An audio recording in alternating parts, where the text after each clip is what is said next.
रसिक श्रोते हो, दर्शक हो, मित्र हो, मार्मिक संवादच्या माध्यमातून सांपत्तिक व आर्थिक जागृतीसाठी अर्थविषयक मालिकेमध्ये आपण संवाद साधत आहोत. पंढरपूरचे सुप्रसिद्ध कर सल्लागार प्राध्यापक श्री पवन शहाजी यांच्याशी.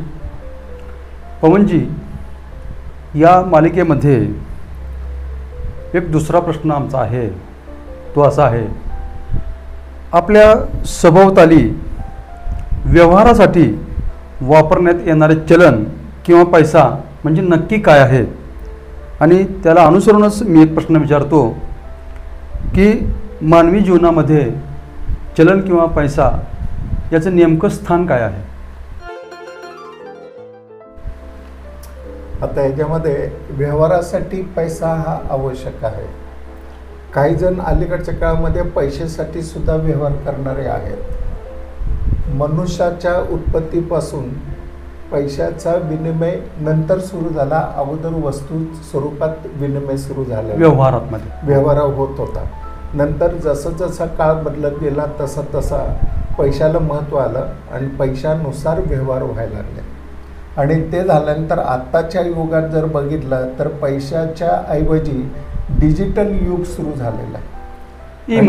ई मनी, UPI किंवा ट्रान्सफर, ईमेल वगैरे जे आहेत त्याच्यातून व्यवहार होत असल्यामुळं आता अलीकडच्यामध्ये जो पैसा कागदी नोट म्हणत होतो ते कागदी नोटसुद्धा अलीकडच्या काळामध्ये कमी कमी होत चाललेलं आहे.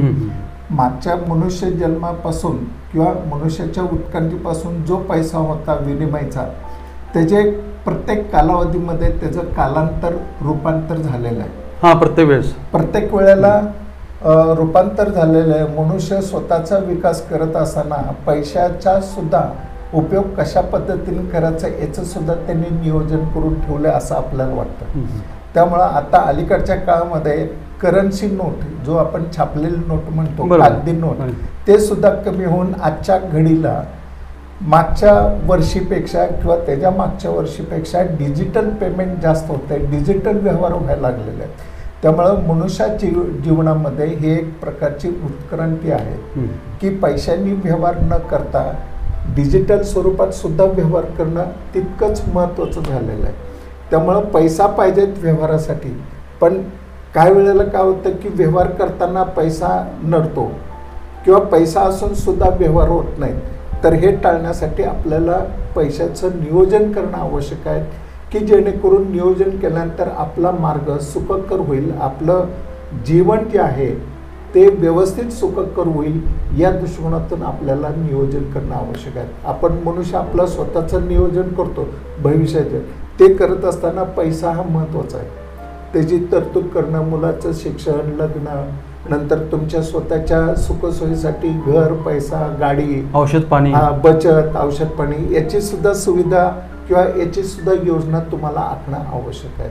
आणि त्या दृष्टिकोनातून आपल्याला प्रयत्न करणं आवश्यक आहे. म्हणजे मानवी जीवन जगत असताना व्यवहारामध्ये जसं पैसा महत्त्वाचा आहे तसं भविष्याकरता सुद्धा आपला पैसा महत्त्वाचा आहे. येस. आणि हे लोकांना नंतर कळलं. मानवी जीवन सुरुवातीला होतं त्यावेळेला पैसा भविष्य काळासाठी साठवून ठेवावा ही कन्सेप्ट नव्हती, ही संकल्पना नव्हती. परंतु जसजसं मनुष्याला कळायला लागलं की आपण जो पैसा गोळा करतो किंवा आपण कमवतो, धन गोळा करतो, तर ते आपल्याला भविष्यासाठी सुद्धा राखून ठेवावा लागतो किंवा संचित करून ठेवावा लागतो. ही ज्या वेळेला कन्सेप्ट निर्माण झाली व्यवहारामध्ये, त्यावेळेला मग बँका निर्माण झाल्या, म्युच्युअल फंड निर्माण झाले, मग RBI आला, पतपेढी वगैरे ते नंतर आलं. कारण लोकांचा आलेला संचित पैसा कुठेतरी ठेवून त्याला पुन्हा दुसऱ्या गरजूंना व्यवहारात आणण्याच्या दृष्टिकोनातून त्यांनी ते प्रयत्न सुरू केले. त्यामुळं ह्याच्यामध्ये संपूर्ण जी आत्ता जी मशिनरी आहे, RBI असू द्या, पतसंस्था वगैरे जे आहेत, ते लोकांकडनं पैसे घेतात आणि लोकांना पुन्हा गरजू लोकांना ते देतात, त्यातून उत्पन्न मिळवतात. ज्यांनी गुंतवणूक केलेली बँकेमध्ये त्यांना त्याच्या रूपाने पैसा मिळतो. ही कन्सेप्ट सुरू झाली. ही साखळी झाली. म्हणून व्यवहारासाठी पैसा आणि पैशासाठी व्यवहार हे आता अलीकडच्या काळामध्ये सुरू झालेलं आहे. आणि त्याला आता अलीकडच्या काळामध्ये डिजिटल जे आहे त्याचं स्वरूप आलेलं आहे. म्हणजे अगदी प्राचीन काळापासून व्यवहारामध्ये वस्तूंची देवाणघेवाण होत होती. त्यानंतर वस्तूच्या ठिकाणी पैसा, टका किंवा नाणी आली. नंतर चलनामध्ये नोटा आल्या. आता आपण एका प्रगत युगामध्ये वावरत आहोत. आता नोटांची जागा ई चलनाने घेतलेली असून डिजिटल मनी हा सुद्धा खूप महत्त्वाचा झालेला आहे. आणि त्या पैशाचं नियोजन कसं करायचं ते आत्ता आपल्याला पवनजींनी सांगितलेलं आहे. धन्यवाद पवनजी. थँक्यू.